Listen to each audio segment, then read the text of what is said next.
Ustadz Syekh Abdul Rahman Sudes, ulama besar, imam besar di Masjidil. Itu tio amaknya watana, amaknya mengulainya, niang-niang tu masuk engkasi alam, dak cikgu ciang. Kan? Mantiko wana aku tiko kete, aja amaknya gosok-gosok palo dak amaknya. Ma apa ya mengulai mah, kero cikgu ciang lam. Masuk-masuk. Nah, jadi imam Masjidil Haram nanti ya. Kalau cikgu laku berubahlah kadang nanti jadi imam.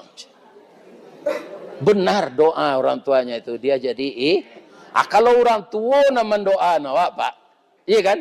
Itu doa tu makbul, ridallah fi ridal waliden, suktullah fi suktil waliden, iya kan?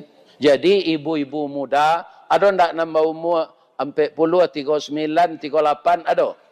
Atau anak mbok tu, kalian masih produktif tu, bisa aja orang